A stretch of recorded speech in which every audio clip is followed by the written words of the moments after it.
famous Jiggy Jaguar radio broadcast. We are live on iHeartRadio, 50-plus AM FM stations across the country and around the world. 24/7 at AMFM247.com. With my man Jason over there. Jason just bought AMFM247.com. We'll probably talk to him in a couple weeks about his acquisition, as they say. We are going to go to our next guest. He is the venerable, fantastic the master debater, Larry Tracy, is going to join us. I love Larry. He's great. Hello. There's Larry Tracy, the biggest star in the business. How are you, sir? Hi, James. You know, I was just chatting with Richard Kurtz from Strategies PR a few hours ago about this debate tonight. This thing, if this is anything like the last one, this is going to be a train wreck. What do you think is going to happen here? Well, something new just developed in the last half hour. Oh, Jesus, I must have missed this. President Trump has invited this fellow Tony Bobulinski, the former business partner of Hunter Biden, to be sitting in the audience. Of course he has. Psychological warfare. Of course he has, Larry. Yeah. So he'll be sitting there. It's something that I felt Trump should have done 4 years ago. He had a number of people who had some real dirt on Hillary Clinton. And I felt, including the former leader of the Senate in Haiti, who realized the Clinton Foundation had ripped him off so much. And I felt Trump should have had him in the audience. So, okay, 4 years later he's doing that. But this he finally listened. Bobulinski is really, everything is called a bombshell. But boy, this one is, because he authenticates the email that he received in which they said, don't ever mention this to Joe, or that you're dealing with Joe, because they're very paranoid about that. So the cat's out of the bag, I think, on that one. We have got Larry Tracy with us today. He joins us live here on our big program, and Larry Tracy has Bring Home the Bacon. It is a tremendous book. If you want to learn the art of debate or public speaking, this is the product that you need to be consuming. This whole thing with Hunter Biden, I hear various folks like Bill O'Reilly and some of these other folks that are just like, nobody cares about this. This is not a big story. If it's such a not a big story, why does it not go away? Well, I think it is a big story, but I think the focus has to be not on Hunter Biden, who is sort of the bag man, but on the recipient, which is Joe Biden. I mean, he's become Biden Incorporated, as the president said the other day. It's become a criminal family. And the idea that's in the email about 10% to H, Hunter, for the big guy. So, and then there are others in there that Biden apparently was causing his family members to cut him in on anything that they made because they were doing it because of his name. You know what this reminds me of, James? I used to read, I haven't read him in a long while, Robert Ludlum political thrillers. And I'm thinking about this. The Chinese know that the vice president is coming to the United States. They probably have already done pretty good intelligence research on his son. They find that he's a bit of a prodigal son. He's got a drinking problem. He's a crackhead. Maybe they found out that he liked little girls. Yeah. They would have had all this done. And then they give him they know he's forming a new investment house. They give him money that the Wall Street investment houses would die for to get that, but they give it to him, who knows nothing about the subject, because they're not looking at this as a business investment. They're looking at it as an intelligence investment, that they'll have this on him. And the real tragedy of this is, for the United States, is that if Biden wins, and he could well win, we will have a president of the United States who is enthralled to the Chinese Communist Party. Now, here's what I think. If I'm Robert Ludlum, I'm writing a novel on this. After Biden wins, and responsible people in the intelligence community then say, Well, we got rid of Trump, but listen, we're in a bad situation with what the Chinese have on him, because they probably had their own candid camera on Hunter Biden during the time that he was there. And so they invoked the 25th Amendment because poor Joe has just suddenly developed some sort of an incurable illness of some sort, and he's got to leave. And then who comes in?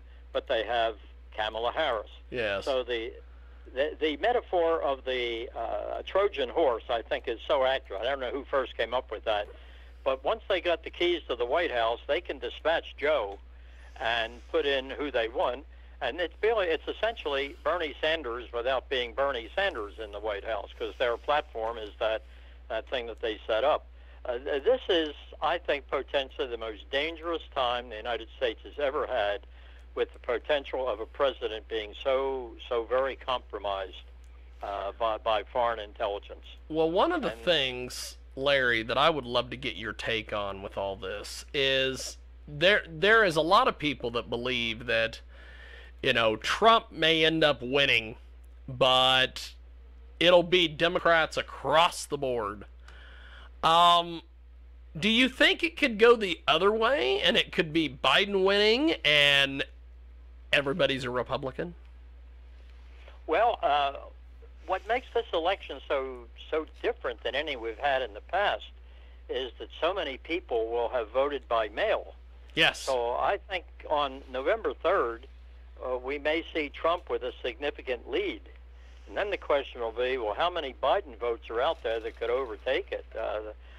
You remember back in 2000 with the hanging chads and all of that? Oh, yes. All that nonsense. Much more difficult than that. That was almost comical. You remember that picture of the guy with holding the yes. The spotlight up to his eye, and his eye very big. He's looking for the chads.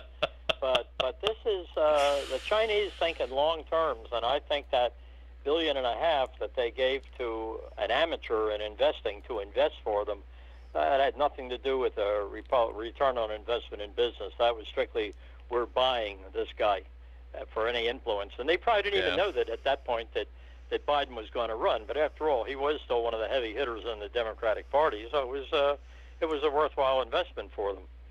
And the Chinese are very, very good when it comes to intelligence.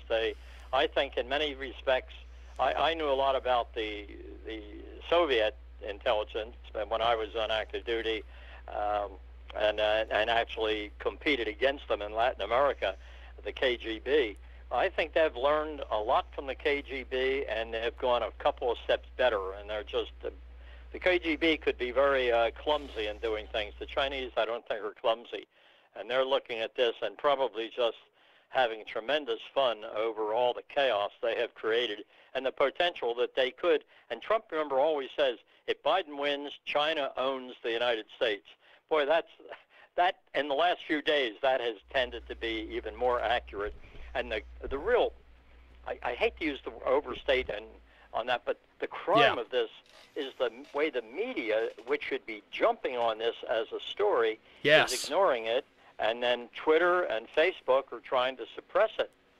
So the idea that Trump bringing Bobulinski, who go into Google and look up. This guy's got a very impressive background. His father was an Army intelligence, his grandfather for 30-some years. His father's a career naval officer. His brother's a Marine aviator. He spent 4 years in the Navy, and then he went out to make a lot of money, and apparently he did. And he was so successful that the Bidens got in touch with him to be their liaison with his Chinese company. But he also said, you know, I've looked at this and I've seen Biden say, I never discuss things with my son. And he said that is absolutely untrue. So we'll see who interviews him tomorrow night. I would suspect the only people who will be Fox News, and CNN and MSNBC will treat him as a non-existing person. Well, Larry Tracy joins us today here in our broadcast. And Larry, one more thing before we wrap up here. There is a hashtag defund NPR on Twitter. A contingent of Republicans want to defund NPR after the nonprofit media organization defended its decision not to publish stories on the controversial New York Post article about Hunter Biden. What do you make of this? Should we defund NPR? I go back to my Central American days. NPR was almost a an outlet for the communist Sandinistas' propaganda. They put programs on that were that way. And then more recently, and this is really the thing that bothered me, and we discussed this a couple of years ago, I think, the story they did, the Ken Burns story on Vietnam, which was so disgracefully one-sided, giving more voice to former Vietnamese, North Vietnamese soldiers than they did to American soldiers who were proud they'd been there, and they brought up that was NPR. So this is something that's been bugging Republicans for a long time. This is tax-funded, yet it tends to lean very, very far to the left. And so whether that'll happen, I don't know. If Trump is elected, maybe. If Biden is elected, forget about the hashtag. It'll have nothing, no chance at all of surviving. Well, the biosphere is just terrible on the part of the press. Larry Tracy with us today. Bring Home the Bacon is the latest from him. And Larry, I appreciate the time and the effort, and I will hopefully talk to you next week. Thank you, sir. Well, we're going to, and then we're also, you want to do election night, right? Oh, we're going to do election night. I definitely will have you on election night, sir. Okay, well, I'll look forward to it next week because go in, and to all your listeners, go into Google and look up this fellow Tony Bobulinski, Bobulinski. Good solid